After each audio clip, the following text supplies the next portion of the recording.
Hi, this is Charlie with Boxing Focus, and a bit of a rebuttal to Dwyer's 48 rounds with Manny Pacquiao. I don't watch that many of Dwyer's videos. I did used to, but it was around the time he declared Daniel Geale or Robert Stieglitz. I forget which one. He declared one of them to be the next superstar of boxing. I kind of, for various reasons, decided his commentary wasn't really for me. I don't think Dwyer's ever done any kind of boxing before.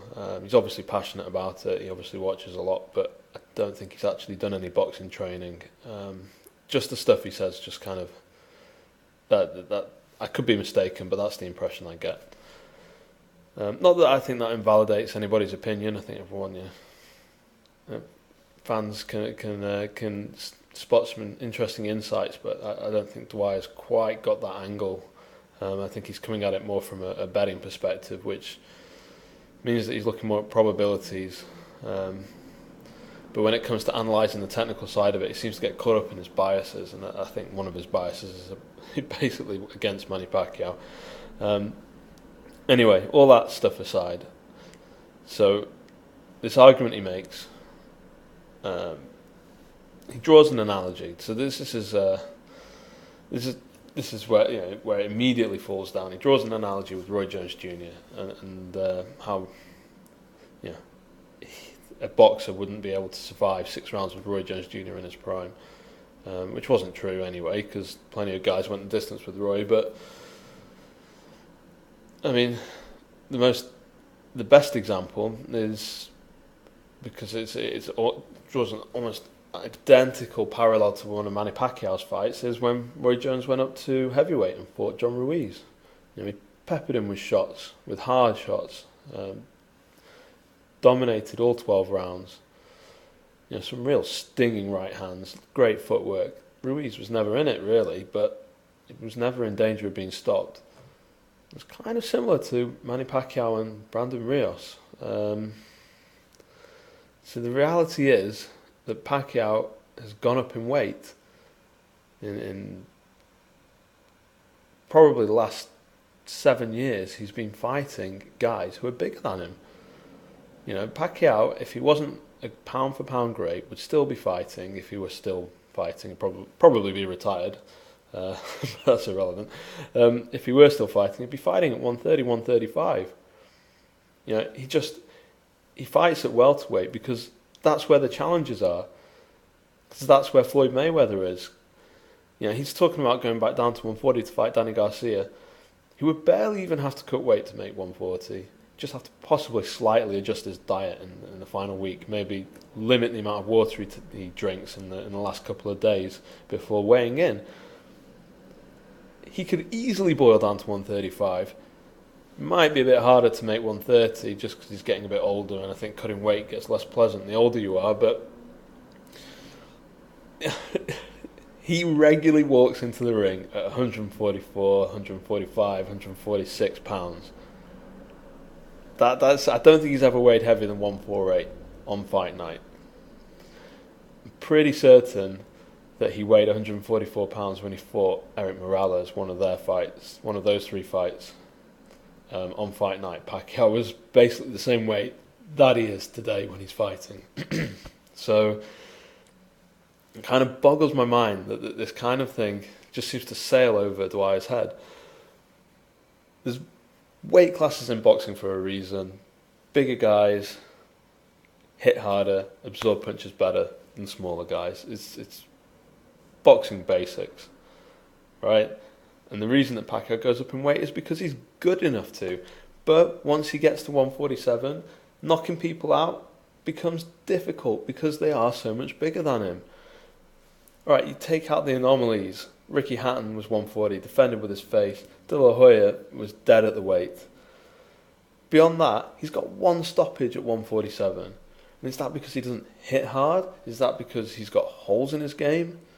No, it's because the guys are bigger than him. It's really, really simple. Below that weight, he was blitzing anybody who wasn't basically an all-time great. at this weight, at 147, these guys, when they're not trying to win the fight, it's almost impossible for Pacquiao to knock them out because he just doesn't have one-punch knockout power. It's difficult for him to completely break guys down who are fighting very negatively. When fighters do engage him, he busts them up and he hurts them. You know, he wobbled at Margarito. He broke his face over the 12 rounds. That fight should have been stopped. He was on the way to stopping Marquez in that fourth fight. He pummeled Cotto. Cotto was in all kinds of trouble, but Cotto, to his credit, was still trying to win that fight. Sugar Shane Mosley had down on her, and then Mosley went negative for the entire fight. Yeah, these... You know, I've been talking about Cotto trying to win it. Obviously, he got to a point where he had nothing left. He kind of started just surviving. But for the 6 rounds, despite the fact he was being knocked down, he was still trying to do something. Yeah, I mean... Rios just kind of stood there and took punches like a bit of a tank, kind of how John Ruiz did against Roy Jones Jr. It's just this fundamental aspect of boxing that size matters. It matters massively, and it's kind of frustrating to see somebody who's obviously intelligent, obviously passionate, obviously cares about the sport and giving his opinion, to just miss something so fundamentally obvious. I mean... Anyway, it's not trying to suggest that because, I mean, I may be wrong, he may have some boxing experience, but I don't think he does, and I'm not trying to suggest that it invalidates his opinion. I don't necessarily believe that.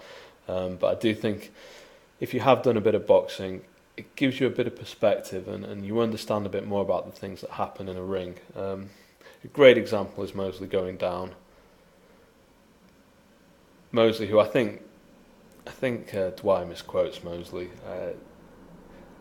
I don't know the interview Dwyer's referring specifically to. I've seen a fairly recent one where he's asked about who hits harder, Mayweather or Pacquiao, and he basically says they hit about the same.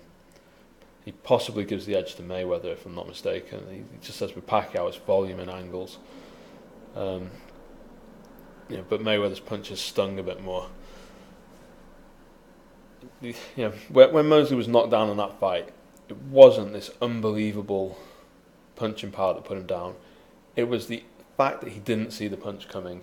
Mosley is a very, very talented, technically sound boxer puncher who keeps his shape very, very well, even in the most intense fights. Which means he's seen, throughout his career, almost every punch he's been hit with, he's seen coming. And that gives you the ability. When you see a punch coming, you kind of tense up, especially when you've been training a bit and you've got your instincts down properly. You get ready to absorb it, even if you can't avoid it or defend it, or you move slightly.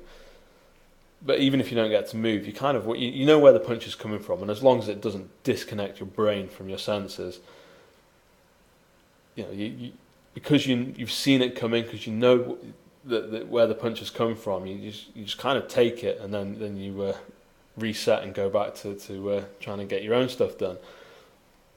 If you don't see the punch coming, it's an entirely different experience, especially because you think you've got the guy on your sights, you think you can see what's happening.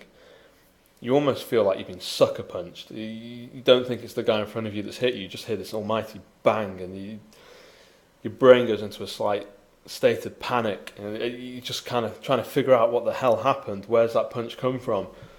And that's the look you had on Mosley's face when he was down on the canvas.